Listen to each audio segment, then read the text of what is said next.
நாட்டு மக்கள் பார்த்து கொண்டு தான் இருக்கிறார்கள். இன்னும் 45 நாட்கள். அந்த 45 நாட்களுக்குள் எவ்வளவு கொடுமைகளை அரங்கேற்ற முடியுமோ அவ்வளவு கொடுமைகளை அரங்கேற்ற வேண்டும் என்று திராவிட மாடல் முதல்வரும் அவரது காவல்துறை அதிகாரிகளும் முனைந்து கொண்டிருக்கிறார்கள்.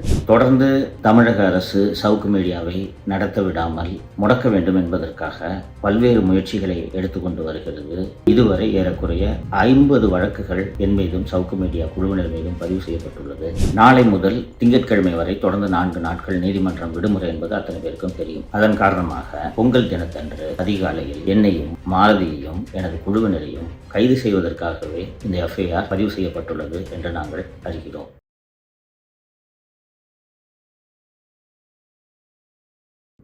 அனைவருக்கும் வணக்கம். இந்த இரவு நேரத்தில் மிகவும் ஒரு அவசரமான விஷயத்திற்காகத்தான் உங்களை சந்திக்கிறேன். இன்று நள்ளிரவோ சிறிது நேரம் கழித்தோ அதிகாலையிலோ நானும் மாலதியும் சவுக்கு மீடியாவில் பணியாற்றக்கூடிய அத்தனை பேரும் கைது செய்யப்படுவதற்கான சூழல் எழுந்துள்ளது. இன்று இரவு சென்னை கோட்டூர்புரம் காவல் நிலையத்தில் பகுஜன் சமாஜ் கட்சியின் தென் சென்னை மாவட்ட செயலாளர் கொடுத்த புகாரின் அடிப்படையில் ஒரு வழக்கு பதிவு செய்யப்பட்டுள்ளது.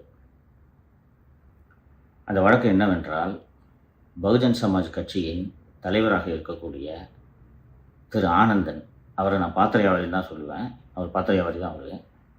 அந்த ஆனந்தனை அவருடைய சாதியை பயன்படுத்தி சாதி ரீதியாக நானும் எனது குழுவினரும் விமர்சனம் செய்து நிகழ்ச்சியை வெளியிட்டு சமூகத்திலே கலவரத்தை வெளியிட்டு விட்டோம் என்று இன்று ஒரு புகார் அளிக்கப்பட்டு அந்த புகாரின் பேரில் SC/ST ஆக்ட் உள்ளிட்ட பல்வேறு பிரிவுகளில் வழக்கு பதிவு செய்யப்பட்டுள்ளது. தொடர்ந்து தமிழக அரசு சவுக்கு மீடியாவை நடத்த விடாமல் முடக்க வேண்டும் என்பதற்காக பல்வேறு முயற்சிகளை எடுத்துக்கொண்டு வருகிறது. இதுவரை ஏறக்குறைய 50 வழக்குகள் என் மீதும் சவுக்கு மீடியா குழுவினர் மீதும் பதிவு செய்யப்பட்டுள்ளது. நீதிமன்றங்களின் உதவியோடு மீண்டும் மீண்டும் அந்த வழக்குகளை உடைத்து நாங்கள் வெளியே வந்து கொண்டிருக்கிறோம். வெளியே வந்து தொடர்ந்து மக்களுக்காக பேசிக் கொண்டிருக்கிறோம். சமீபத்தில் கடந்த டிசம்பர் 13ஆம் தேதி கைது செய்யப்பட்ட பிறகு அலுவலகம் சீல் வைக்கப்பட்டது. வங்கி கணக்குகள் முடக்கப்பட்டன. செயல்பட விடாமல் எங்களது நிதி ஆதாரங்கள் அத்தனையும் முடக்கப்பட்டன. வாகனங்கள் பறிமுதல் செய்யப்பட்டன. எங்கள் அலுவலகத்தில் இருந்த கணினிகள், கேமராக்கள் உள்ளிட்டவை பறிமுதல் செய்யப்பட்டன. இவ்வளவு சிரமங்களுக்கு இடையிலும் தொடர்ந்து நிகழ்ச்சியை நடத்த வேண்டும் என்பதற்காக நாங்கள் வீட்டிலேயே இத்தனை நாட்களாக நிகழ்ச்சிகளை நடத்தி வந்ததையும் திராவிட மாடல் அரசின் முகத்திரையை கிழிக்கும் வகையில் பல்வேறு உண்மைகளை எடுத்துரைத்ததையும் நீங்கள் பார்த்து கொண்டிருப்பீர்கள். நாளை முதல் திங்கட்கிழமை வரை தொடர்ந்து 4 நாட்கள் நீதிமன்றம் விடுமுறை என்பது அத்தனை பேருக்கும் தெரியும். அதன் காரணமாக பொங்கல் தினத்தன்று அதிகாலையில் என்னையும் மாலதியையும் எனது குழுவினரையும் கைது செய்வதற்காகவே இந்த எஃப்ஐஆர் பதிவு செய்யப்பட்டுள்ளது என்று நாங்கள் அறிகிறோம்.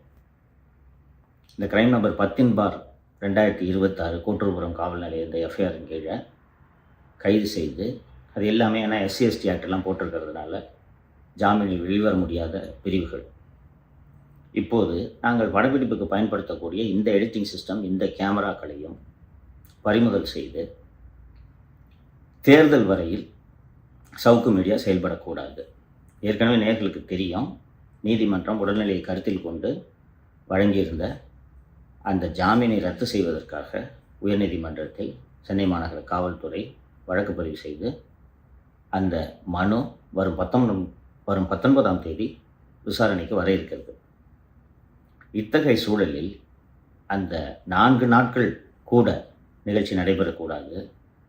அதற்குள் சவுக்கு மீடியாவில் பணிபுரியக்கூடிய அத்தனை பேரையும் கைது செய்ய வேண்டும் என்பதற்காகத்தான் இந்த எஃப்ஐஆர் பதிவு செய்யப்பட்டுள்ளது. அந்த எஃப்ஐஆரை நீங்கள் பார்த்தீர்கள் என்றால் சவுக்கு சங்கர், மாலதி, நிதிஷ்குமார் மற்றும் சவுக்கு மீடியா குழுவினர் என்று எஃப்ஐஆர் அதில் போடப்பட்டுள்ளது. அப்படி என்றால் கேமராமேன், எடிட்டர்லேருந்து அத்தனை பேரையும் கைது செய்ய வேண்டும் என்பதுதான் இந்த எஃப்ஐஆர் பதிவு செய்யப்பட்டதோட நோக்கம். நாங்கள் இது போன்ற பல்வேறு அடக்குமுறைகளையும் ஒடுக்குமுறைகளையும் வழக்குகளையும் தொடர்ந்து கடந்த 2 ஆண்டுகளாக சந்தித்து கொண்டிருக்கிறோம் என்பது உங்களுக்கு தெரியும். சிறை செல்வதற்கு முன்பு என்ன நடந்தது என்பதை மக்கள் தெரிந்து கொள்ள வேண்டும் என்பதற்காகத்தான் நள்ளிரவு நேரத்தில் இந்த வீடியோவை பதிவு செய்கிறேன். நாட்டு மக்கள் பார்த்து கொண்டு தான் இருக்கிறார்கள். இன்னும் 45 நாட்கள். இந்த 45 நாட்களுக்குள் எவ்வளவு கொடுமைகளை அரங்கேற்ற முடியுமோ அவ்வளவு கொடுமைகளை அரங்கேற்ற வேண்டும் என்று திராவிட மாடல் முதல்வரும் அவரது காவல்துறை அதிகாரிகளும் முனைந்து கொண்டிருக்கிறார்கள். மக்கள் நீங்கள் பார்த்து கொண்டிருக்கிறீர்கள். இதற்கான உரிய பாடத்தை இந்த அரசுக்கு, திராவிட மாடல் அரசுக்கு, திமுக என்ற கட்சிக்கு, இந்த அதிகாரிகளுக்கு தேர்தலில் நீங்கள் புகட்டுவீர்கள் என்ற நம்பிக்கை எங்களுக்கு உள்ளது. நீதிமன்றங்களின் மீது முழுமையான நம்பிக்கையை நாங்கள் வைத்திருக்கிறோம். நீதிமன்றங்களின் காரணமாகத்தான் எங்களால் தொடர்ந்து செயல்பட முடிகிறது. நன்றி.